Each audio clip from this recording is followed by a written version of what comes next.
The Holdovers is a film that was directed by Alexander Payne and was released in November of 2023. I was looking forward to this one very much. I would consider this an independent film, although I don't necessarily know if it exactly fits into that category, but it's definitely more like kind of artsy, less of a release, less of a wide kind of theatrical release kind of movie. It's also a holiday movie. Mostly plays out like a drama, although you have a little bit of like comedy slash comedic moments, especially in the darker side of things. But mostly this is a drama. Mostly this is a character study of two specific characters. You got Paul Giamatti in here as well, who I always pretty much like seeing in anything. He really, really dives heavily into any role that he's playing. And last time he worked with Alexander Payne would have been Sideways, which is one of my favorite films of all time.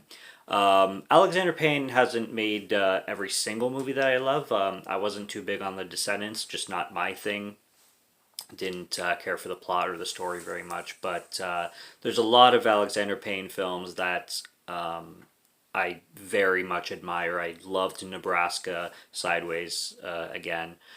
And he's definitely a visionary. And everything I heard about the Holdovers really got me excited. And I was late to this one. I wanted to watch it around Christmas, but better better now than never, I guess.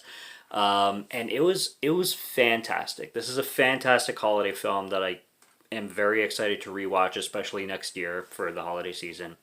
And essentially, what it's about is this teacher in this some kind of private school. I'm pretty sure it takes. I'm not sure if it's New York or Massachusetts, but it's obviously in the winter time in one of those states.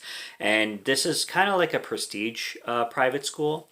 And what happens is there's this kid attending, and he's sort of trouble. He's been kicked out of other league schools before, and during the Christmas season, he gets stuck there because his mom is off with her new boyfriend slash husband, and she's unable to pick him up. So he has to stay 2 extra weeks in the school, along with his teacher, played by Paul Giamatti, and the cook of the school. And there's really not a whole lot of people left in the school but him and like four other kids or something like that. But throughout the film, he really develops this bond with the teacher played by Paul Giamatti, who also plays a character named Paul. It's Paul. I forget his last name, but and then they just sort of bond together and help each other grow and are there for each other essentially. And you really get these characters. They develop with each other in a sense, and so does the cook. The cook. I forget her name as well, but she plays a really interesting character herself. And this film is very interesting because it progresses in a very steady slope, and it starts to get more dense and better as it goes along. Because in the first act, when this film started, I was a little bit worried because the writing seemed pretty simple and basic, and a lot of the conversations just really felt flat to me. You would get little tidbits of the characters, and you'd know the issues and the problems and the things that they were going with, but they would give you so little of them, and the conversations that would be had in like the script that you were seeing at the beginning of the film just wasn't. It didn't have any punch. It didn't have any impact, in my opinion.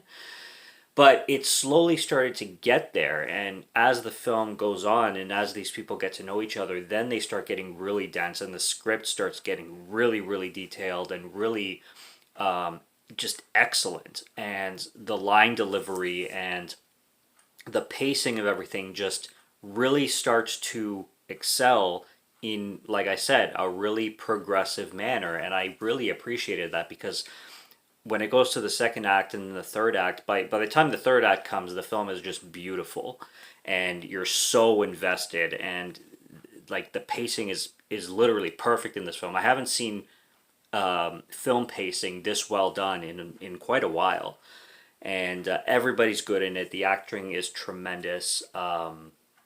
The atmosphere and cinematography is beautiful. The script is glorious. It's really, it feels like an Alexander Payne film with the music and the music choices, and like I said, when it comes to the character development, you know off the bat that these characters are flawed, and you know right off the bat that what these characters are dealing with because it's said pretty quick. There's no like reveals about the characters or anything. You get all of them from the beginning, and that's why I was wondering. Because of that, I'm like, well, we know everything about these characters. Why isn't the film doing anything with these characters until it requires you to have a little bit of patience with it, but it's really really rewarding. There's a scene in the third act that was absolutely beautiful. Without spoilers, I'm just going to say it involves a dessert. And it's something so small and so tiny, but this is what happens when you get a good filmmaker and a good script putting together a film. This tiny, tiny, minuscule moment just means so much to everything you just watched and the whole point and theme of the film together in just this tiny little aspect. This little tiny weeny little plot line that really has nothing to do with the story. It's just a moment that happens in the film, but it means so much with so little. I love it. I just love that part of the film, amongst other things too, of course. And it really wraps up well. It really wraps up with what story the film was telling, and I just really really liked the performance, the performances, but the performance from Paul Giamatti. He really really led this film beautifully. I like the kid too, and the woman who plays the cook in the school. She probably has the most emotional situation, I'd say. I like her story was definitely the most dark, not dark, well, dark, but just the saddest, the one that hit the most, I would say. A lot of people probably would say that the kid's story hit the most, but I think what was going on with that cook and everything she had to deal with and everything that's shown about her, her performance is really tremendous as well. So a beautiful film, as I expected it to be. It's definitely one of the best of the year, and it's a perfect Christmas film. And it's a feel good movie. It deals with depressing things and bleak things, but it's definitely overall, as a whole, and the way it wraps up, especially, it's a feel good film. So it's one I might review in the future with another watch, and definitely one that I'd want to get much more into detail, but I'll wait a little bit for that because I don't. It's not a film to spoil. It's one that I mean I hate spoilers in general, but I'm definitely not going to be saying anything to spoil this one.